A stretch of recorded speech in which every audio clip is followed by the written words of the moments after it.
Coming in, it's right at the 12:02, so I just want to welcome folks coming in. I know there'll be folks that are probably engaging coming in as we go along, but I just want to respect people's time as we come in.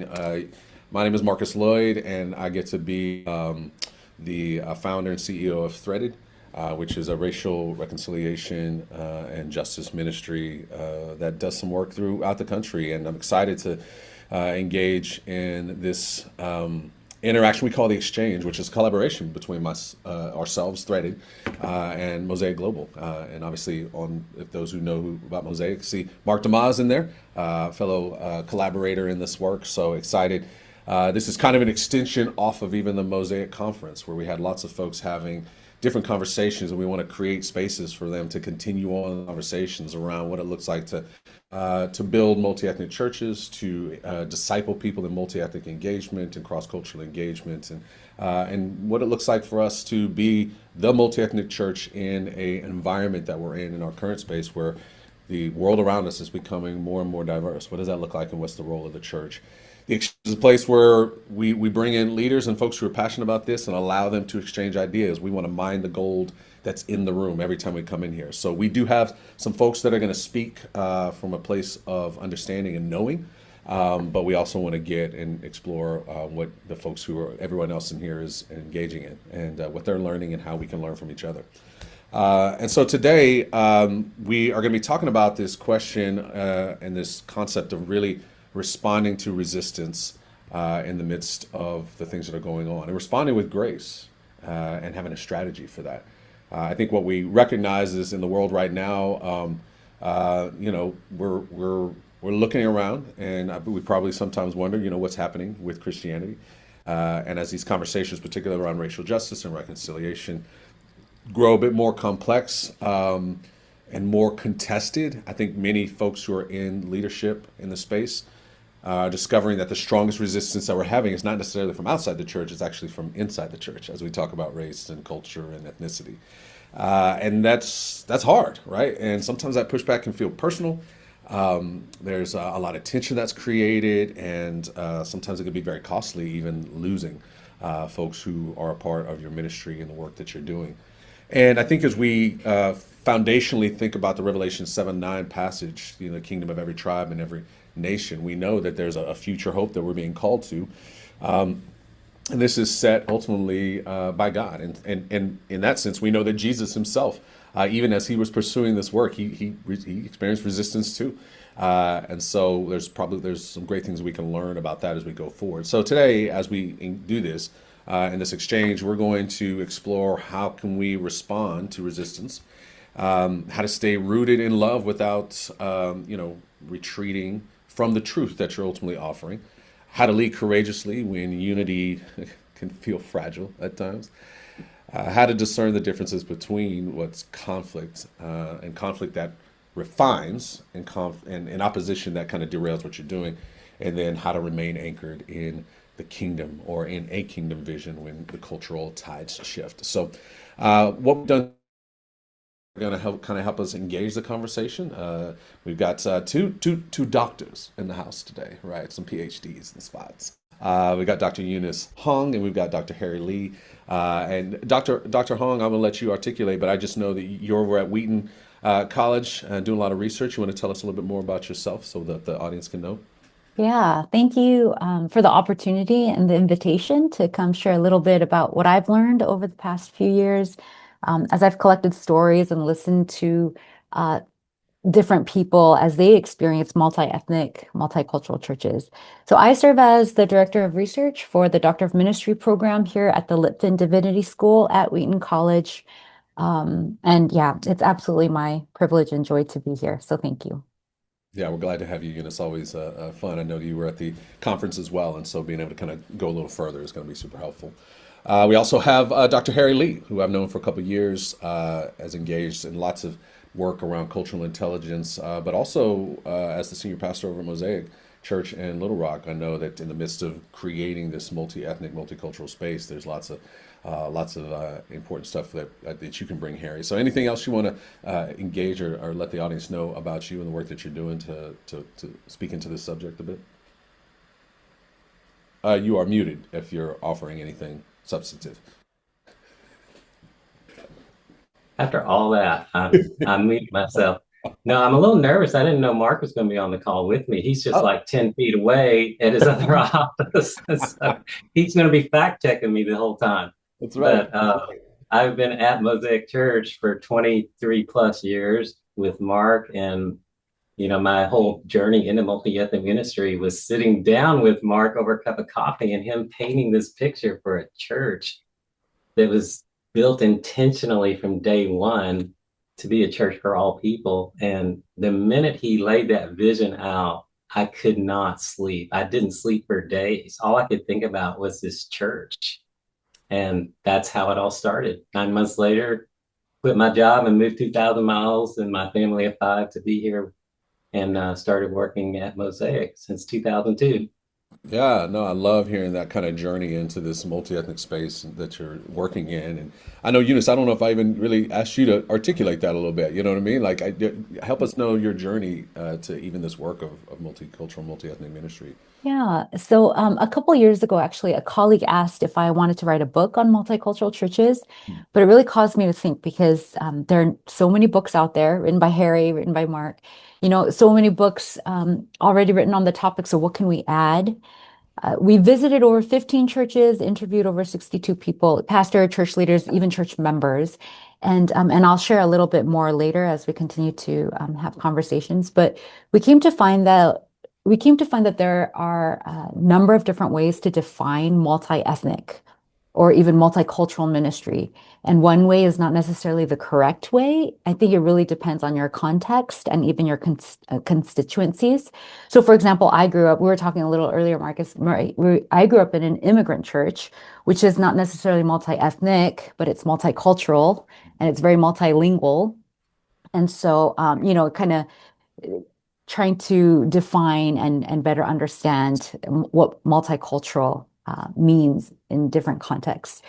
We eventually developed a cross-cultural posture assessment tool for churches to determine what type of multi-ethnic or multicultural church they are. But anyway, that's a little bit of my journey and the research and the background there.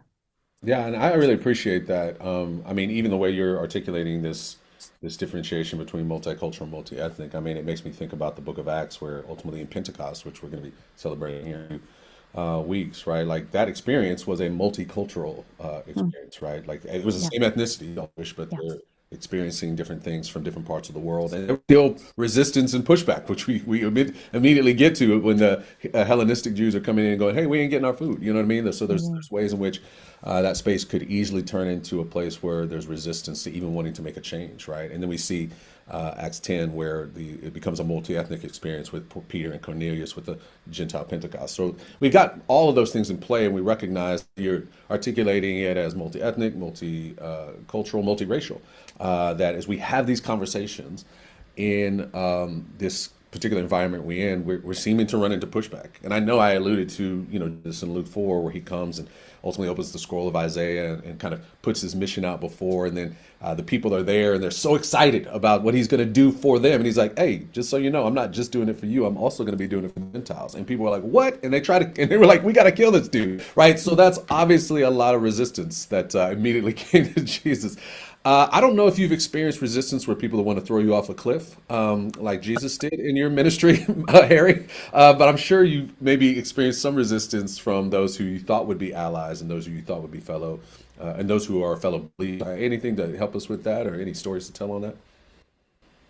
It's interesting you mentioned that Luke 4 passage because I've studied that passage quite a bit. And what's interesting to me is that they don't really get upset about Jesus until he brings up the two stories, Yeah, where Elijah went to the widow that was not living in Israel. She was in yeah. Sidon, and then Naaman was a Syrian.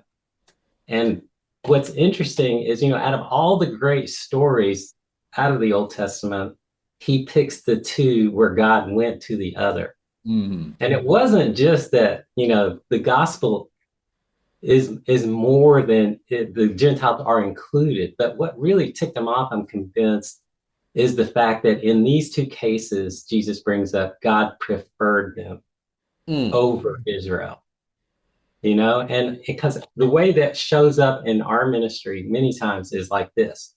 I'll just tell people about what we're doing. I'm just excited to see what God is doing on this corner and to whom we're ministering and how God is being powerful. And when I get done telling the story to like another pastor, one of the first responses back is like, well, the reason we don't do that is because, Mm. and it's almost like they took my excitement for what God is doing in our midst as me backhanding them for like, and asking them, why aren't you doing this? And that's not at all my intention, but that's almost the same way you get this response back from the people in the synagogue that are listening to Jesus. It's like, why aren't we good enough? Mm. It's like, why did he prefer the other in those situations?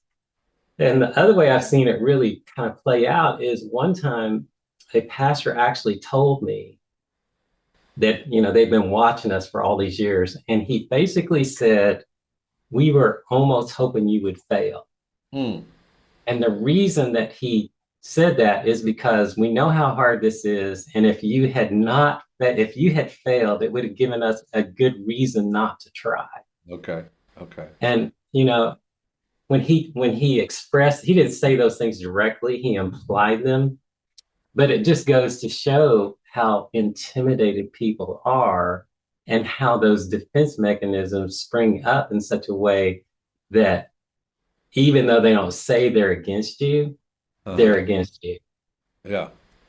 Wow. It's a very subtle form of resistance, I guess.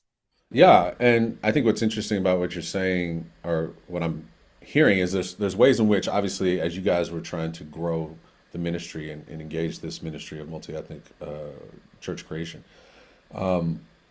those outside watching, they pushed against, right? It was a kind of a way in which we sometimes personally take things. It was more of a threat and a comment on the way they were doing ministry, Yeah. instead of the way you're doing. I'm curious though too, like as you were building, and this is where I think it gets interesting, is as you're building this church, did you get any resistance from inside your own church as you were doing things and as you've been growing even over the Mhm. years? Anything like Oh, that? yeah. Well, the reason is because, everybody's somewhere on the journey. Yeah, that's right. You don't just filter out the people who are mature in their understanding of this journey when they walk in the door. So you have this big spectrum of people who think it's cool just to come and worship with a bunch of people not like themselves, but have no idea what it's going to take personally for them to sacrifice and live this out without being offended or offending someone. And, they just have no idea the sacrifice that's required. And you have others who have longed for it, who have family members and, who've adopted transracially, and they come in with a much further mentality, a more mature mentality in terms of what it's really going to take because of their own life experiences. So yeah, there's all kinds of pushback within, including, we've had retired pastors walk in the door and say, I've never done a multi-ethnic church, but I'm so excited to be here and learn from you. And then the first thing they do is they try to tell us everything we're doing wrong, and it just is like, why are you here? Why did you say you were here?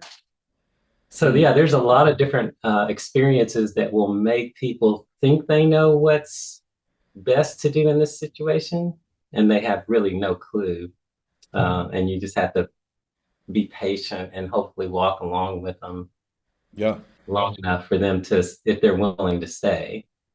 Yeah, I think probably helpful for people to hear, right? This sense of, even though you're creating a multi-ethnic church and it seems like this is the answer, not everybody enters that space with the same maturity, right? They're not quite all engaging. And, Eunice, I see you kind of nodding along here. Anything to add to that through the research that you've done in the midst of this work? Yeah, I mean, really grateful for all these pastors and church leaders that were willing to share. There were really some heartbreaking stories, and a lot of pastors that grew and grow weary of fighting this fight, if you will. Like people literally leaving in the middle of service and like causing a scene in the lobby. Mm. And, and so then the next Sunday having to put security, just like because when people are talking about issues of race or racial reconciliation, not everybody's going to receive it the same way, right? And so people literally getting up stories like this, or even what may seem small, but it's actually a really big deal because people fighting over what type of food is being served in the kitchen. I've heard of one church where somebody threw away all the kimchi in the refrigerator, the Korean kimchi, because of the smell, and so it causes a lot of tension and friction there. And longtime church members leaving, especially if maybe you didn't start as a multi-ethnic church, but you feel like the Lord is pressing that on your heart. And so longtime church members and who you thought were friends, maybe now leaving because they just haven't caught hold of that vision. One pastor actually mentioned that in his over 40 years of ministry, there were so many different movements that he was a part of. And he said this quote, this one, and he's talking about the multi-ethnic church movement, this one will get you killed, literally. Mhm. And so, it's, yeah, it can be kind of scary because there could be threats or people just really rising up, even within the church, as you mentioned. Yeah, I want to honor that, right? Mm. And I know that there's people on this call here, as well, who've kind of gone down this path of trying to engage these conversations around racial reconciliation, justice, and lost jobs, to deal with a lot of macro aggressions, if you will, not even microaggressions, it's macro. And so I want to honor that, right? And maybe Harry, you can speak to this, and maybe Eunice, you got some of this in your research, but like like what does that what does that feel? I just want to honor the feelings that brings up. Like, what does that feel like? What did it cost you to do this in a sense? Maybe emotionally, personally, maybe financially. I don't know. Any thoughts to honor that sort of feelings place? Go ahead, Eunice. Oh, it's Harry, you have more on-ground experience. Mine's more from, the stories that I've been collecting and just listening to people share their experiences. But I think it's a very, very lonely road at times, and the cost is really high, even as we mentioned earlier, the friendships, maybe church members. Another pastor said that his church would literally be 4 times larger had they not intentionally decided to address difficult topics like racial reconciliation and not shy away from that. So I think it's lonely, and I don't even want to pretend to know what that feels like to be threatened or, and so, Harry, maybe you can share a little bit more from your experiences. I'm sorry. Yeah. Yeah, it's horrible. I mean, Mm. honestly, if you're not called to do this work, you should run away from it. I Mm. mean, honestly, because it will tear you up on the inside. And I can't tell you the number of close friends, both Mark and myself, have lost in the course of building this church. And sometimes it's really, really personal. And one thing I know for sure, we've said this from early on, the reason's never the reason. Mm. People say why they leave a church, but almost always it's not really the reason. It's the forward facing reason that they want everybody else to know. But usually it's highly personal. There is some kind of hurt, largely resulting from a disagreement on mission and vision of the church, where we're going, how we're doing it, and they're not getting their way. I mean, we have countless stories of people who would say, "Yeah, we're leaving Mosaic because we want to go somewhere where the small groups are more biblical," and it had nothing to do with small groups. It had everything to do with a real definitive conflict in terms of where they thought the church was going and where we felt like the church was going. And it's where it's very, very painful is when those people are your friends and you love them dearly, and they walk out of the church and they say stuff like, Harry Lee, he betrayed me. Mm. And it Wow. wasn't a betrayal of mission, but it was a betrayal of relationship, because in that moment, I remember so many especially in those first 7 or 8 years, where I had to physically still myself and ask the question, who do I know is called to this work? Mm. And every time I'd be, well, I know I am, and I know Mark is, you know, and then I would look at like this, this conflict going on, and I would ask, is that person really called to this? And a lot of times I would say, I really don't know, but this is going to be a good test because if they are going to be called, they would work it out with us, and many times they would walk. Mm. So it's incredibly painful, almost to the point if you don't learn how to deal with, the loss, you just won't make it very far. You won't make it very long. And in fact, you'll become one of what I call the many, many throngs of jaded pastors in this world. Mm. Because this is the volatile playing field for sure. If you say you're going to do this, you just better be ready because you're going to get accused of a lot of things, including even being a racist yourself. I mean, Mm. it's just, doing is I see so many ministries where if you're working these high needs ministries where you basically get accused of being the opposite of who you were, who Yeah. you're trying to be, and what you're trying to do. But the good thing is you're in good company because that's exactly the way they accused Christ, where he was actually accused of being the son of Satan instead of the son of God. Mm. So it comes with a lot of misunderstanding. And if you don't learn to live in that misunderstanding well, comfortably, at peace, and with great faith, it'll destroy you. That's why you better, one, have an extremely thick skin, a very rich prayer life, a good partner that can keep pulling you along even when you both feel like you're going to quit, And so, yeah, hope I articulated that well. No, yeah, no, it's. I think it's helpful. Like if I'm somebody who's trying to do this work, I'm hearing, particularly in the last articulation which you just did. I don't know if people can develop a thick skin on their own, right? Like life experiences in some ways create that thick skin. But I think what you're talking through is like this prayer life, this this call, this really confidence in the call, this connection of this call to something that God is really trying to do, right? Like I know in my work doing it, like the Revelation 7:9 picture, this vision that God gives us, this is where he's heading, is what keeps me on the path when you see people like, hey, this is not of God. It's like, then why is he creating it here? Why is he doing it here? And so it keeps me going. But then even what I heard you say too is you're like, hey, we're both in this. There's a support system that is needed, right? As you go through this, like you mentioned, I think Eunice, you mentioned like the loneliness that's out there. And I think that's what, in some ways, this is what this exchange is trying to help us with, right? Is to recognize that I'm not the only one out here dealing with this. There's others who are dealing with this as well, and so that normalizes it, but also it opens the opportunity for us to be looking for support structures that can help us as we're going through this because it is difficult. And one of the things as I always try to move to as well is the people who are leading. I think it's so easy for us to kind of villainize, right? In a sense.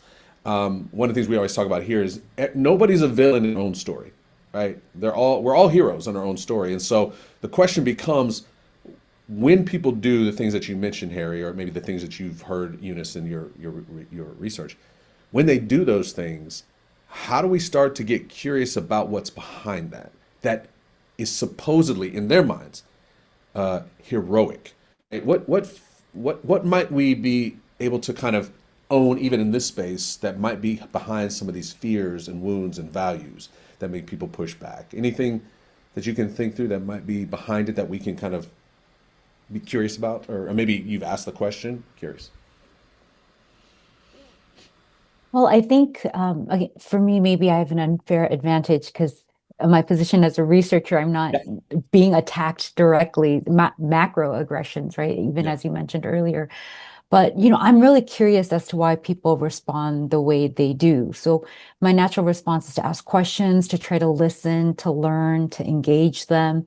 And I can't say that it's true of everyone, but I think people are often resistant because they don't know what they don't know.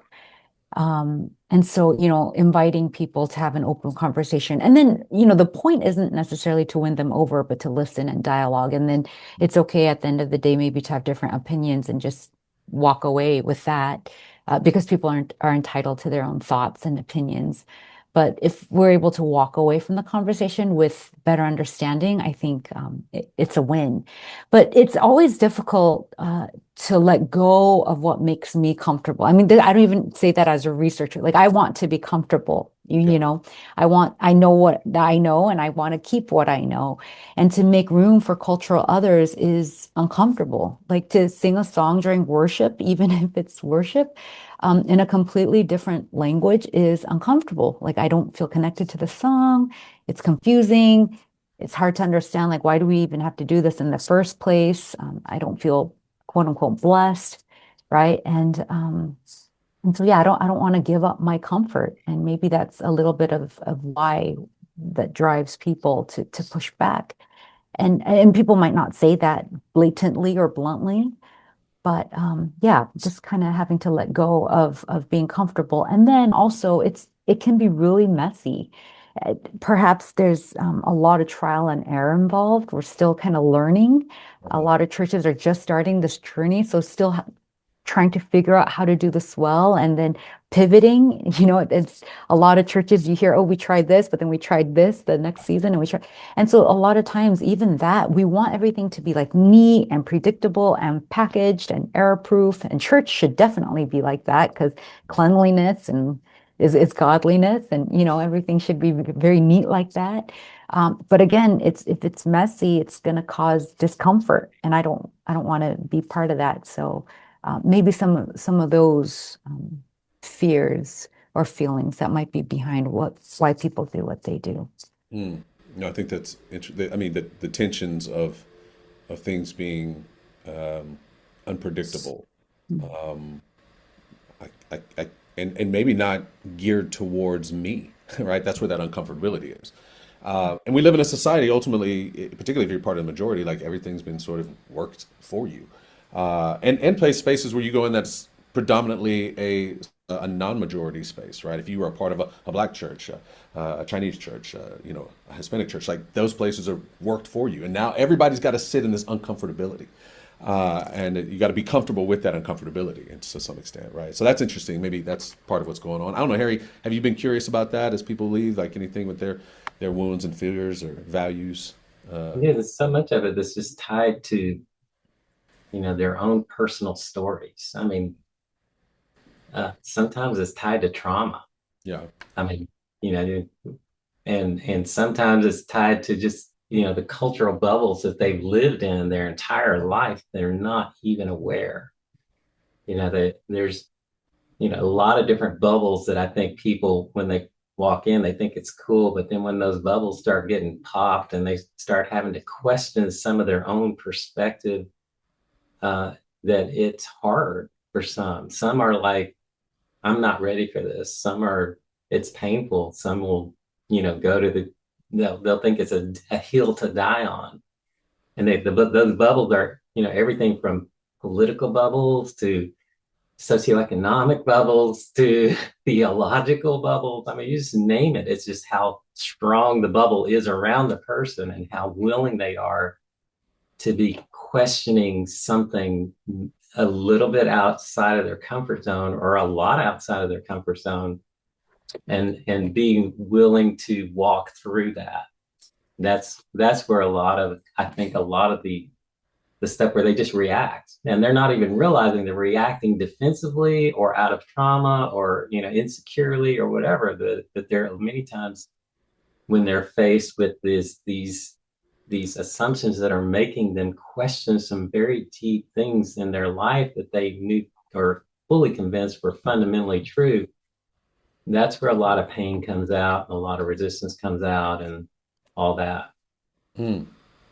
You're mentioning, I really appreciate that you brought in the concept of kind of trauma, right? I think in this space, in our society, in our country, we haven't spent enough time talking about that, which is why next month we will. That's actually the subject of next month's exchange, where we'll start to unpack a little bit of that and see how that plays a part.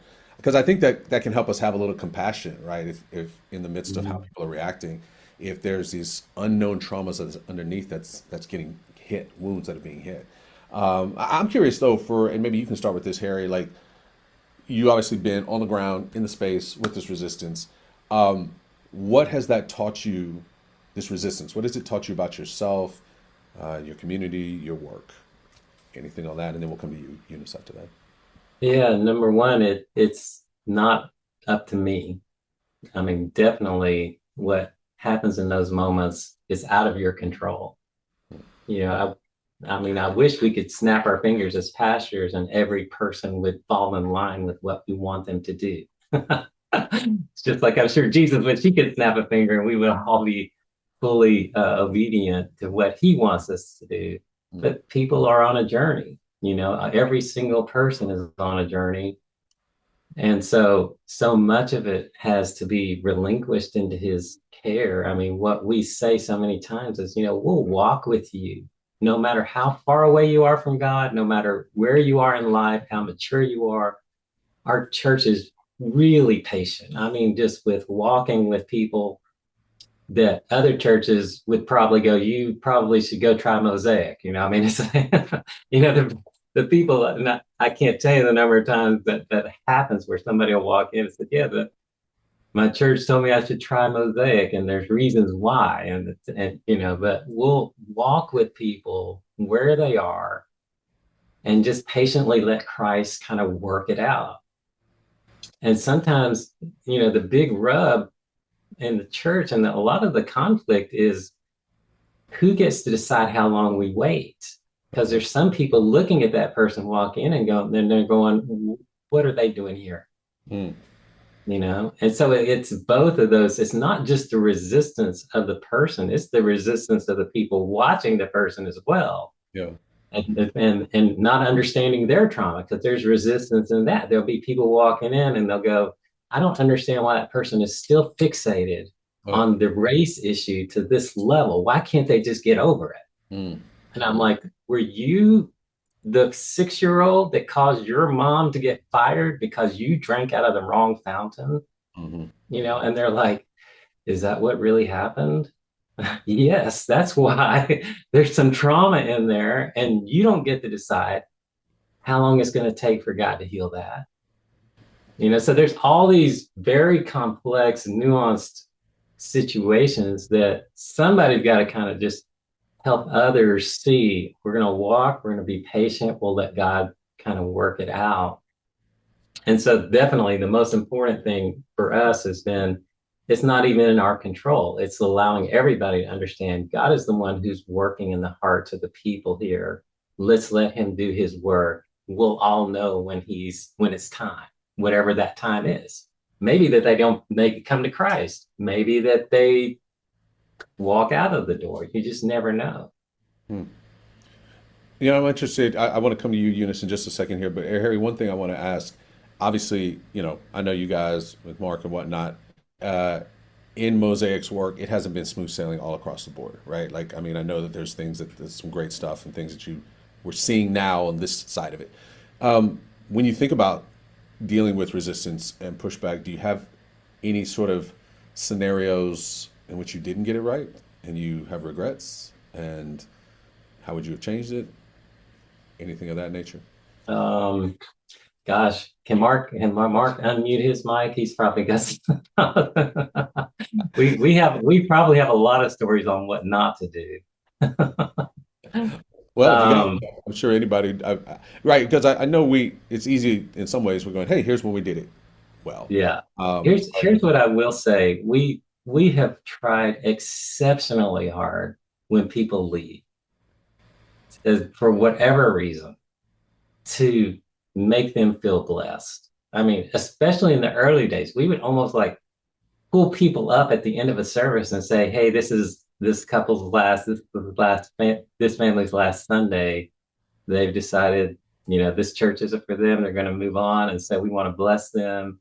There's been a couple, at least 2 or 3 times, where when people left, where uh, either Mark or myself or both of us would go and wash their feet, literally, and just tell them no hard feelings, you know, God bless you. It's not for everybody.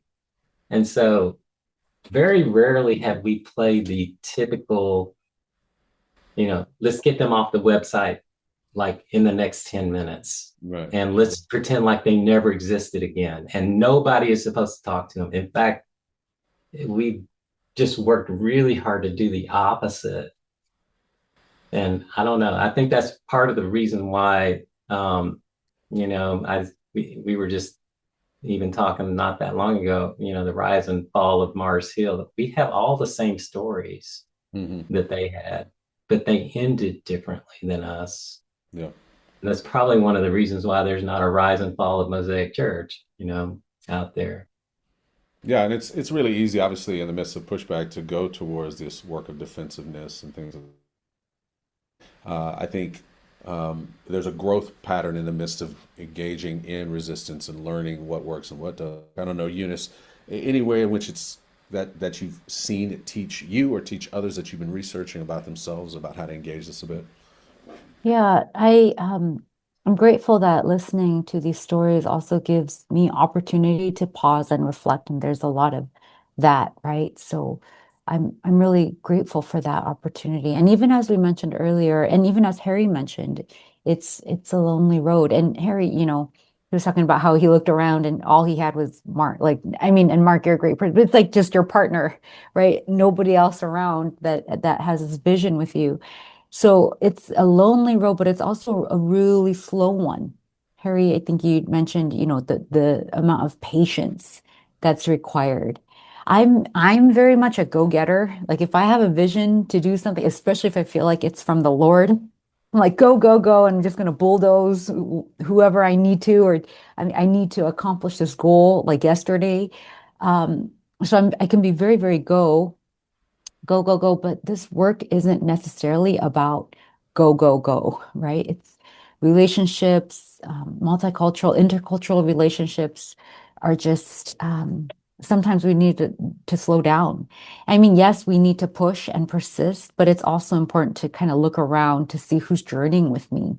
And if I'm by myself, maybe and not because of like pushback, I'm talking about something else, right? Like in terms of resistance or things, but if I'm around, if I look around and nobody's journeying with me because I'm so like goal oriented that I'm not taking others with me, maybe I need to slow down a little bit to re-engage, to listen, to start again, maybe, and to keep going despite um, despite my need to having to slow down a bit. Yeah, yeah.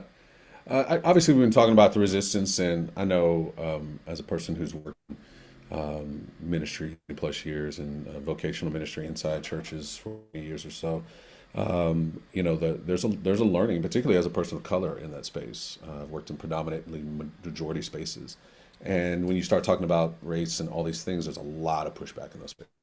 And man, I wish, one of the things I've recognized even in my own story, and I mentioned this at the conference, is the recognition that I actually have this complex PTSD to deal with. These years of racial traumas that have happened multiple times that were really impactful, never evaluating. And as I've continued to go deeper into that work with therapy and whatnot, I've seen there's a lot of people of color that exist in American space that are deal with this. And so there's a pushback and resistance actually feels an assault on your identity, right? When you're talking about this, and so it can be very easy to just be defensive and come back. And so I think some of the learning that I'm getting from some of these things is recognizing that if you're a church leader and you're hitting this and people are hitting you, it could feel like this identity piece, but being able to for leaders to really go back to rooting themselves in their identity and who Christ has told them to be,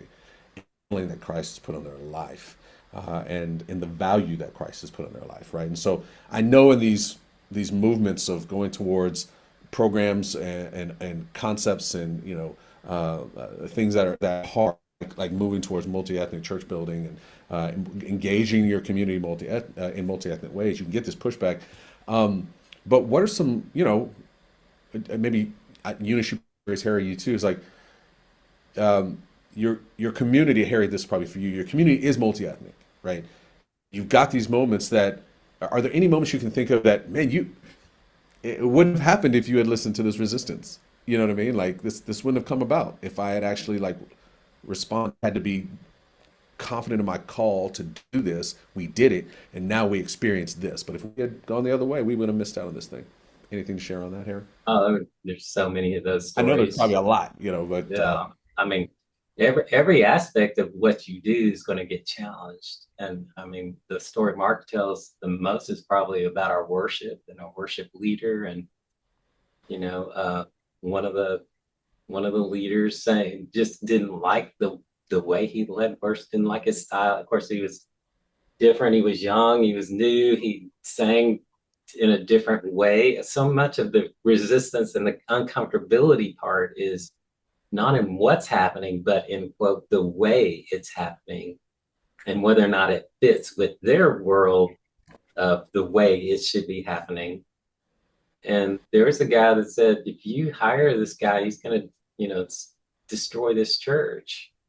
And there was, I mean, remember, especially in the early days, Mark was the missional guy. I mean, he had such clear understanding of what God was asking us to be. I was more the relational guy. And so he was always the first one that could recognize anything that cut against the vision of what God had put in his heart. And this was one of them. And so he made it very clear that no one person should be able to dictate based on their own past preferences and personal preferences what we're going to do to accomplish this mission for to build a church for all people. And it was hard for a lot of people. And that, you know, there's so many different layers to that because that person was very affluent, very, you know, part of the church, and all of that exposed some of the bubbles again that they were living in. And again, that was the very beginning of the church. And I could write a book now on like, you know, what the affluent worldview does and where it's a danger to the multi-ethnic church. Just like, you know, any worldview can have a strong side and also a weak side because we had to work through a lot of those issues and we didn't even know what they were. But a lot of times it was people feeling like they had the right to dictate and shape the vision and mission of the church for no other reason that they were, you know, big givers and they were just, that's who they were. mm. I couldn't help but think based on what you were talking about, like, hey, we got a mission that we're going after, and we're going to keep moving. I can't help but think, like, you know, we do not negotiate with terrorists. You know what I mean? Like, it's just, we just, like, you just know, like, this, to go down this road means these people will keep coming back, and I'm going to have to kind of follow them the whole way. I don't know, you see, through your research, are you seeing anything like that in the same sort of way in which people are finding such a sense gratefulness that they didn't go down this road with others to experience what they're at? Yeah, I think too, it's a lonely road, it can be a slow road, but nonetheless, over time and time again, pastors saying like this is it though. The Lord has called them to this, and they're so excited and still filled with such passion and zeal. I think I'm grateful for like Mosaic's conference where people can come together and to be in a room with like-minded people and to share stories and to hear of all these different celebrations of what's taking place. That's super exciting. And you're right, it's hard. I mean, Harry, even as you were sharing and I was listening, yeah, we don't engage with terrorists, absolutely. But at the same time, it's hard when you're saying bye to big givers and don't, Right. because you need money for this vision to take place and to build the church, and you need a new office space or whatever it might be. And so you're just kind of up against, maybe really discerning, okay, Lord, is this really what you need me to do, or is this right? And so yeah, I think I also caught Harry when you were mentioning.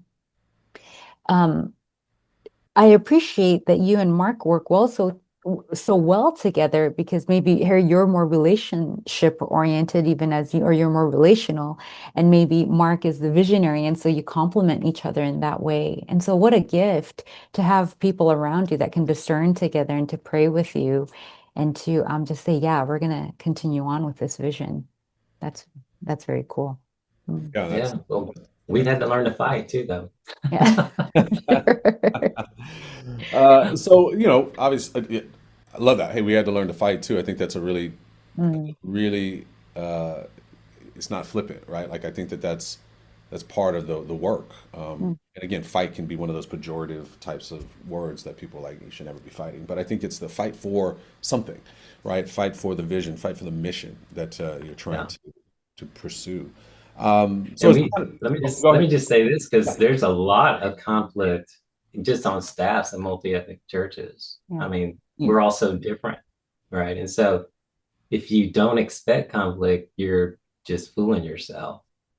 And Mark and I would fight. I mean, major fights and arguments over very important things. But at the end of the day, we both fully believed that God had called us both to this mission. And so, even though it was really hard, especially when we're saying things, we were both immature when we got here. When I started and when he started, now he's a grandpa. I mean, if you only saw, and I've had all these. So there's just a lot of maturity that's happened over 23 years that have just helped us become so much more mature in our relationship. But in those early years, we didn't know how to fight. We didn't even know how insecure each of us were and all of those things. But we did fully believe that God had called us to work together for this vision. And that's what kept us going. And eventually he showed us how to resolve these conflicts and how to fight and, make it work just like a marriage, really. Yeah, I think that's a really. I hope anybody's watching they catch this piece, right? Like it's again, there can be so many ideas and beliefs that we have about people who are doing multi-ethnic ministry, and that it's this smooth sailing kind of thing. What you're talking about is there's almost an internal work and structure around peacemaking that needs to be available for the staff and for the church as a whole. This is the reconciliation piece, but a kind of strategy of what that looks like. And we talk about this in Threaded all the time. Like, what's it look like if we're in conflict with each other? How do you do that? And so I appreciate hearing that there is this uh, expectation, but perhaps of even conflict to come, and then the ability to work through it. We see it that it can be done through the work that you're doing. Just kind of as we finish up this little section here, anybody who's going to listen to this later, who's in the room now, who wants to do this, right? Like, and maybe they're frustrated, wonder if it's worth the cost. What would you say to any of those leaders? And you both can engage this, obviously, but what would you say to those leaders who are frustrated and wondering if this is worth the work? Go ahead, Eunice. Yeah, I think just the fact that if the Lord has given you this vision and He's given you this passion to continue to pursue that and to surround yourself with people that are like-minded and maybe they're not pastors and maybe they're not in church leadership, but people that you can journey with and people where you can actually maybe vent. Sometimes pastors and leaders need places to, not sometimes, all the time probably, need spaces to vent and to process and to find those safe spaces, I think is really important because I've heard of a lot of people burning out, unfortunately, right? Because it's hard. And so, even as we mentioned earlier, recognizing that not everyone is in the same place on the journey, and that some people will be resistant, like to expect that. I love that kind of the expecting the conflict. And I myself, I don't like conflict and I try to avoid conflict at all costs, but like knowing, okay, the Lord has called me to this, but there will be conflict and that's okay. Like conflict's not bad, right? It causes us to grow and maybe to discern and to really process well. And I think this too, Mark, is like not, there's conflict not because you don't like each other, like Harry and Mark, you love each other and you both have this vision, but maybe understanding even how to do multi-ethnic church. Like I may approach it very different from my partner. I feel that we need to have these types of racial reconciliation conversations, and somebody else says, no, we need to do it this way. And so we both have the same end goal, perhaps, but the way that we want to get there is maybe different. But that's part of the process to be able to talk and maybe sometimes fight and conflict, but just, learning from each other and staying curious and humble, like a humble curiosity, if you will. I think that's super important. That's great. Thanks, Eunice. I like that. Harry, anything you tell those folks who are frustrated or wonder if it's worth the cost? Well, I definitely say it's worth the cost. I don't think you understand what it's going to cost you, though, because it's going to cost you almost everything. Mm, More than anything else, it's going to cost you every single ounce of pride you have because it just, you know, you just have to come to grips with the sin nature of humans and what happens when misunderstanding happens and the fact that there's just a variety of influences working against you from the king, the ruler of the world, uh, and his minions who hate it when we try to look like anything that God tells us is going to happen at the end of the story. And then you have all the internal conflict and preferences of your staff, your church. You have all the different expectations of people on the outside looking in, and so it's just arduous, and it is difficult. Honestly, I say it's 100 times more difficult than getting a PhD in electrical engineering from Georgia Tech. That was nothing compared to building the church of Mosaic Church. But it was the by far the hardest thing I've ever done. But it's also the most glorious thing I've ever seen God do. So how do you weigh it all out? Are you willing to pay that price? I would hope you'd be willing to, and just don't give up on it. And where people get, strung out a lot of times is they just get so burned out. So you have to figure out ways to maintain your sanity, to restore yourself spiritually. That's where prayer and good fellowship, all of those things are going to be required for you to continue that journey on long term. That's good. I'd love to, if there's any, questions that folks are having as they think about this, if they can come off mute or they can throw it in the chat and anything, anyone as we've kind of been talking about this that you're wondering something that maybe some of these folks can speak into and while people are maybe processing their questions. I just got this vision. I think I was telling you, sister, I spent a lot of time early in my life in the entertainment space. And one of the areas that I played in was doing on stage shows. And I just used to think about how crazy rehearsal was. You'd be bringing in all these different folks from all these different places to this thing, and you're trying to build this show that's supposed, it's got a script, you got your all that stuff, but in the midst of it, if anybody's ever done the show, like it's chaos. People, I mean, there's so many things you got to put together, and there's fights and all these things, and I think what you get in the midst of that is you have to keep your eyes set on the script of what you're trying to create, and then you have to trust that the director knows what she is doing, right? What or he's doing to get us there.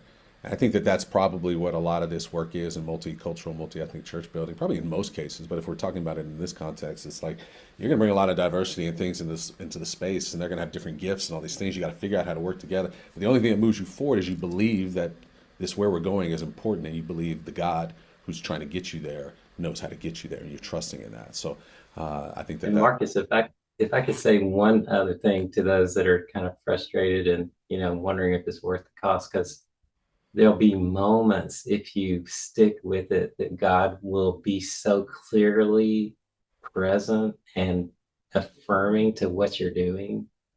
It could be that you've got 500 people in a room that are so different and they're worshiping so heartfelt, authentically, and together as one. And you just know and see the power of Christ to overcome all these things. And,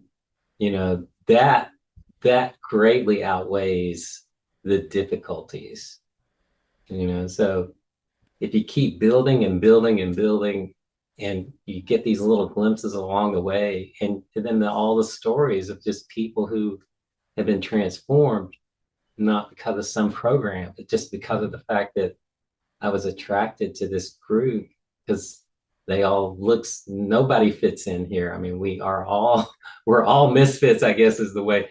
And they, just want to come in and worship together, and they're willing to lay down all their preferences for the sake of the gospel. That's where the sweet spot of it outweighs all of you know, the stuff you got to put up with. Yeah, it's going back to the metaphor. It's like opening night. All of a sudden, you get in, Yeah. and, this actually came together. Crowd's having fun. It's fantastic, and you love it. And you're like, all right, I'm ready to do the show more. You know what I mean? But the work getting there is tough. So I want to move into kind of the breaking up into smaller groups here to kind of think through. Obviously there's more gold to be mined in the midst of even those who are part of the on the Zoom, if you will. And so we kind of throw some folks in, just at two or three, and just to kind of talk through a few questions, and you'll see them; they'll be thrown into your chat. But we really want to see, opportunity for you to talk about your own examples of where resistance or pushback has happened to you and what you experienced, and what values and fears do you think is, again, getting into curiosity. What do you think is driving the resistance? What would be a grace-filled and loving response to responding to this pushback, and where are you seeing signs of hope? So we just want to throw you in there for about 15 minutes or so. Engage a little bit with each other around some of those questions. I think, again, we'll put those in the chat so that you have them ready for you. And then we'll come back in here, do a large group time, and then kind of close it out. So, Janelle, I think you probably put some folks in, and we'll send you off, and we'll see you in about 15 minutes or so.